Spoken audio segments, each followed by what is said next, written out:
नमस्कार मेरा प्यारा विद्यार्थीहरू, गोरी मिसको क्लासमा तपाईहरू सबैलाई हार्दिक स्वागत छ। आज हामी 16औं योजनाको बाँकी लक्ष्यहरूका बारेमा पढ्नेछौँ। अस्तिको भिडियोमा हामीले सुशासनका 10वटा लक्ष्यहरूका बारेमा पढ्यौँ भने आज हामी सामाजिक न्यायका 10वटा र समृद्धिका 20वटा लक्ष्यहरू यसै भिडियोमा पढ्नेछौँ। मेरो क्लास प्रश्न उत्तर शैलीमा हुने भएकोले सकभर धेरै उत्तर मिलाउने कोसिस गर्नु है त। ओके, सबैजना रेडी होइन त? सबैभन्दा पहिला सामाजिक न्यायका 10वटा लक्ष्यहरूका बारेमा पढौँ। प्रश्न नम्बर 1। 16औं योजनाले योजनाको अन्त्यसम्ममा असमानता समायोजित मानव विकास सूचकाङ्क कति पुर्याउने लक्ष्य लिएको छ?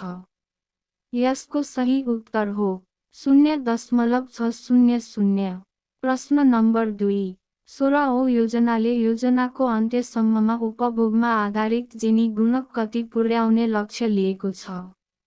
यसको सही उत्तर हो 0.280।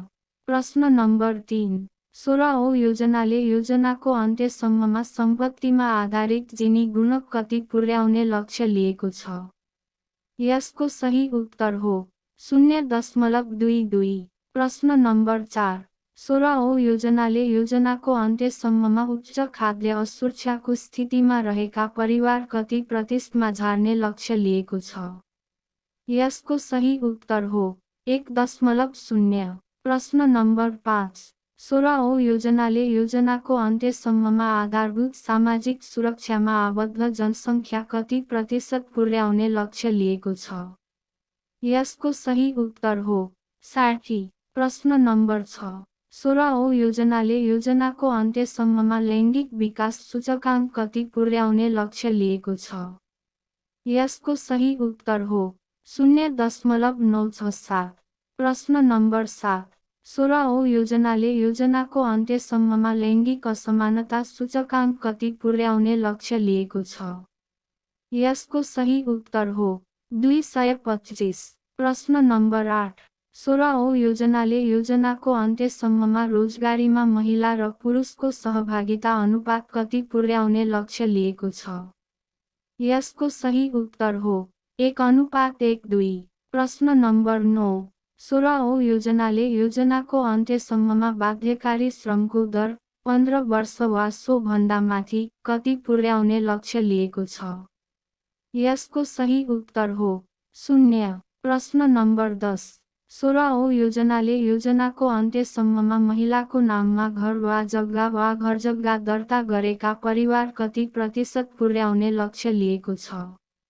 यसको सही उत्तर हो 35। अब हामी समृद्धिका 20वटा लक्ष्यहरू पढ्नेछौँ। प्रश्न नम्बर 1। 16औं योजनाले योजनाको अन्त्यसम्ममा आर्थिक वृद्धि दर आधारभूत मूल्यमा कति प्रतिशत पुर्याउने लक्ष्य लिएको छ? यसको सही उत्तर हो 7.3। प्रश्न नम्बर 2। 16औं योजनाले योजनाको अन्त्यसम्ममा प्रत्येक व्यक्ति आय कति अमेरिकी डलर पुर्याउने लक्ष्य लिएको छ? यसको सही उत्तर हो 2351। प्रश्न नम्बर 3। 16औं योजनाले योजनाको अन्त्यसम्ममा गरिबीको रेखामुनि रहेको जनसङ्ख्या निरपेक्ष गरिबी कति प्रतिशतमा झार्ने लक्ष्य लिएको छ? यसको सही उत्तर हो 35। प्रश्न नम्बर 4। 16औं योजनाले योजनाको अन्त्यसम्ममा उपभोक्ता मुद्रास्फीति कति प्रतिशतमा झार्ने लक्ष्य लिएको छ? यसको सही उत्तर हो 5.0। प्रश्न नम्बर 5। 16औं योजनाले योजनाको अन्त्यसम्ममा मानव विकास सूचकाङ्क कति पुर्याउने लक्ष्य लिएको छ? यसको सही उत्तर हो 0.650। प्रश्न नम्बर 6। 16औं योजनाले योजनाको अन्त्यसम्ममा मानव सम्पत्ति सूचकाङ्क कति पुर्याउने लक्ष्य लिएको छ? यसको सही उत्तर हो 78। प्रश्न नम्बर 7। 16औं योजनाले योजनाको अन्त्यसम्ममा आर्थिक तथा वातावरणीय जोखिम सूचकाङ्क कति पुर्याउने लक्ष्य लिएको छ? यसको सही उत्तर हो 24। प्रश्न नम्बर 8। 16औं योजनाले योजनाको अन्त्यसम्ममा साक्षरता दर 5 वर्षमाथि कति प्रतिशत पुर्याउने लक्ष्य लिएको छ? यसको सही उत्तर हो 85। प्रश्न नम्बर 9। 16औं योजनाले योजनाको अन्त्यसम्ममा अपेक्षित आयु कति वर्ष पुर्याउने लक्ष्य लिएको छ? यसको सही उत्तर हो 73। प्रश्न नम्बर 10। 16औं योजनाले योजनाको अन्त्यसम्ममा 30 मिनेटको दूरीमा स्वास्थ्य संस्थामा पहुँच भएको परिवार कति प्रतिशत पुर्याउने लक्ष्य लिएको छ? यसको सही उत्तर हो 90। प्रश्न नम्बर 11। 16औं योजनाले योजनाको अन्त्यसम्ममा उच्च मध्यम स्तरको पानीमा पहुँच पुगेको घरपरिवार कति प्रतिशत पुर्याउने लक्ष्य लिएको छ? यसको सही उत्तर हो 45। प्रश्न नम्बर 12।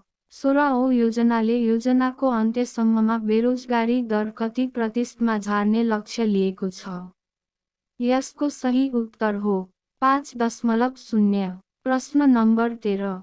16औं योजनाले योजनाको अन्त्यसम्ममा श्रम उत्पादकत्व रु. 1000 मा कति पुर्याउने लक्ष्य लिएको छ? यसको सही उत्तर हो 275। प्रश्न नम्बर 14। 16औं योजनाले योजनाको अन्त्यसम्ममा कृषि वस्तुको औसत उत्पादकत्व कति पुर्याउने लक्ष्य लिएको छ? यसको सही उत्तर हो 3.7। प्रश्न नम्बर 15। 16औं योजनाले योजनाको अन्त्यसम्ममा बैंक तथा वित्तीय संस्थामा पहुँच पुगेको परिवार कति प्रतिशत पुर्याउने लक्ष्य लिएको छ? यसको सही उत्तर हो 85। प्रश्न नम्बर 16। 16औं योजनाले योजनाको अन्त्यसम्ममा सडक घनत्व कति पुर्याउने लक्ष्य लिएको छ? यसको सही उत्तर हो 0.77। प्रश्न नम्बर 17। 16औं योजनाले योजनाको अन्त्यसम्ममा विद्युत उत्पादन कति मेगावाट पुर्याउने लक्ष्य लिएको छ? यसको सही उत्तर हो 11,769। प्रश्न नम्बर 18। 16औं योजनाले योजनाको अन्त्यसम्ममा प्रत्येक व्यक्ति विद्युत उपभोग कति पुर्याउने लक्ष्य लिएको छ?